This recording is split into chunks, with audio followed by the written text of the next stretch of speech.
Hey guys, welcome back to another video on the channel.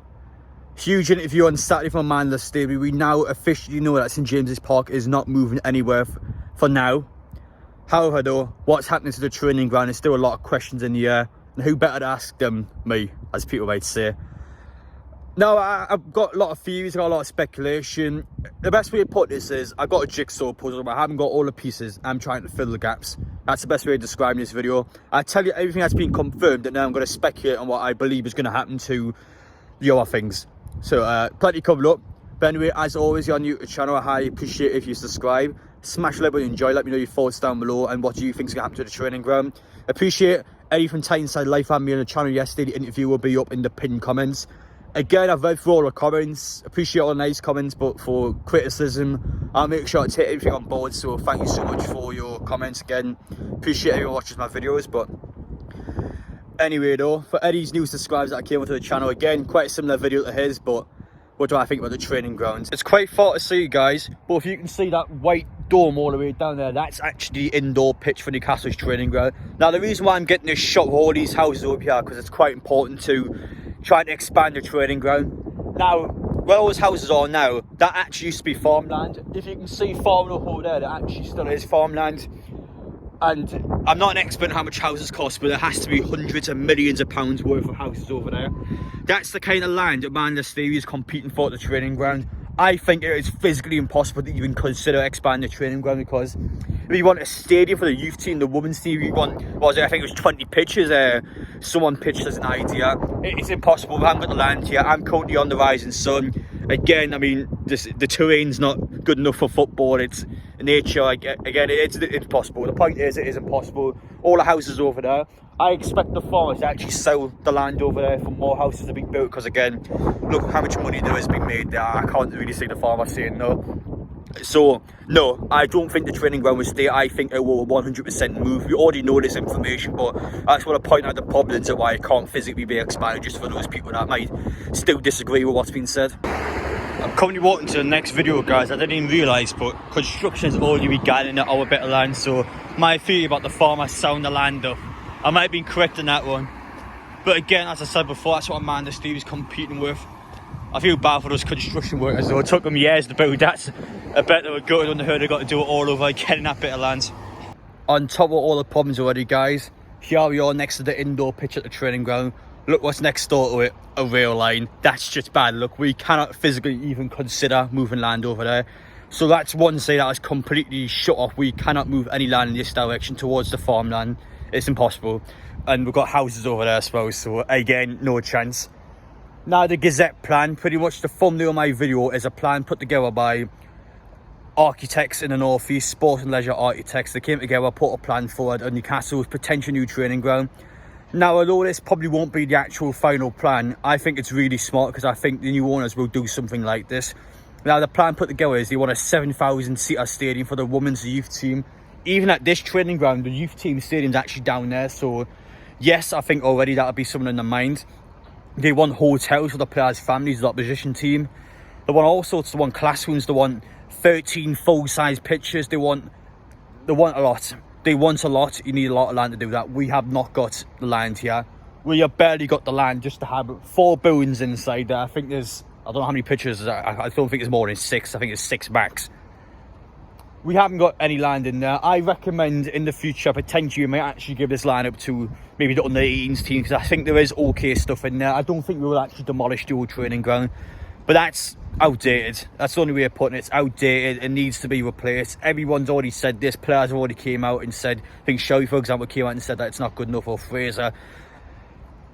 It's time to move on. We all know this already. And yeah, with the new plans in place, I'll tell you a nice story about Eddie Howe while I'm still here. So, in his first week as a Newcastle manager, he actually came outside the training ground and he just walked around the entire perimeter. I literally just came out and just walked around just to see what he's up against. It doesn't seem like much, but it's just really fascinating to see a manager come into the club and actually just come outside and just walk around the training ground just to look at what he has to work with. Now, he's someone that comes out in interviews and just says, I don't care what I have. All I want is a football pitch, bunch of bibs, and I'll work with it. And he's a manager that seems quite intent on just being able to work in any training ground. He just wants to get the job done on the pitch, which I like. But I do believe in that head of his when he walked around here. he will want better. He knows that the new owners have promised a lot of things in the media. He knows that sometime in the future there'll be a better training ground. He wants to be there for that. I would love to see what goes on in his head when he actually walked around the training ground, just to have a look and see what he was like.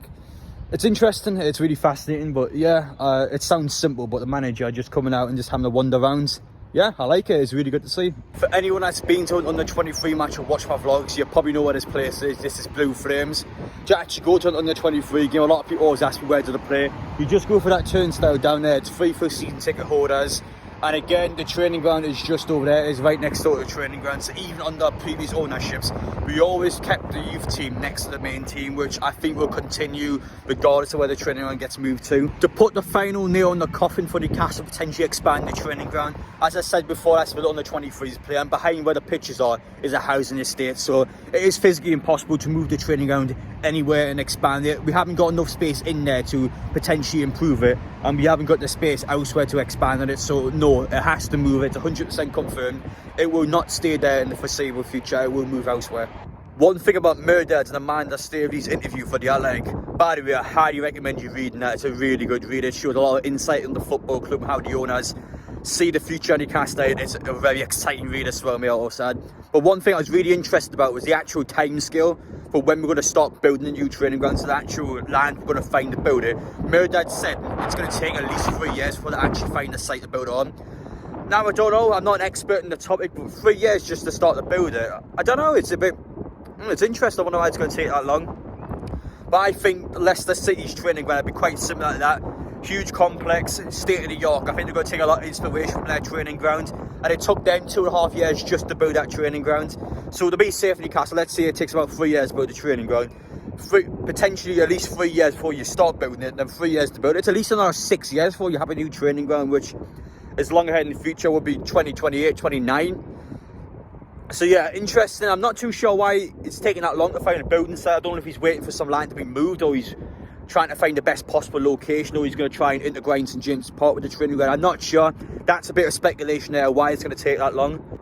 The most important part, that's the time where we now know when it's going to approximately start built, which is quite important for the future of the squad. One of the potential new locations for the training ground, a lot of people believe it's going to be in Gosford, north of Gosford, just next to the racecourse area. Now, as you can see in the maps there, it's a country park. There's wildlife there. You can't possibly put a training ground where there's wildlife. I mean, you can't, it's a lawyer. You can't physically take that land. So, no, I don't think it's going to be there exactly. I do believe it will be somewhere in Gosford and Benton. Again, that's a speculation from me. I've got no proof for it. I just believe it will be close by to Benton. I can't imagine sticking it the opposite of the river, for example. I just don't think it's going to be elsewhere. I still believe it'll be within the Benton Gosford area. I'm just not sure on the exact location. Finally, we finish off. What is Saudi Arabia's plan for the new training ground? What did the PIF want from a new training ground? I think branding is one thing. A problem with this training ground, I think, is it's not really out there. If you, for example, you search this in Google Maps, it doesn't even pop up.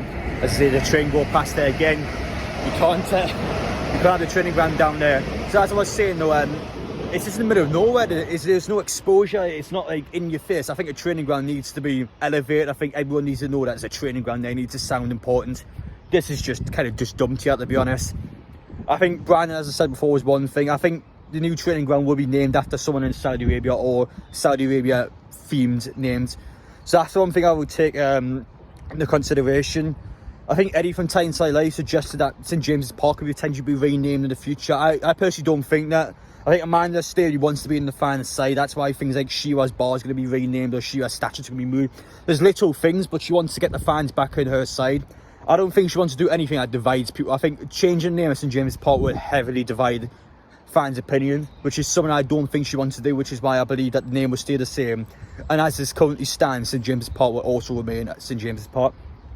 As for this training ground though, its time will come to an end eventually. Whether they demolish it or give it to like an under 18 squad is another question.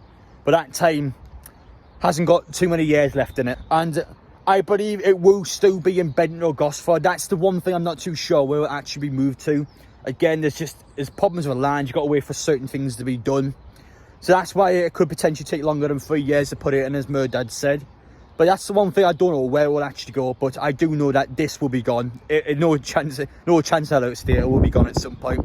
But anyway, guys, let me know your opinions down below. Do you believe in me? Do you think otherwise? Let me know. I've done all this video with the best of my knowledge. Again, there is some speculation in there, but mostly I've done it with my knowledge and facts that have already been said by the new owners. So yeah, there we are. Maybe let me know what you think. Do you like this sort of video? And aye, you don't mind me, I'm gonna head home now. It's extremely cold, but I'll see you on the next one.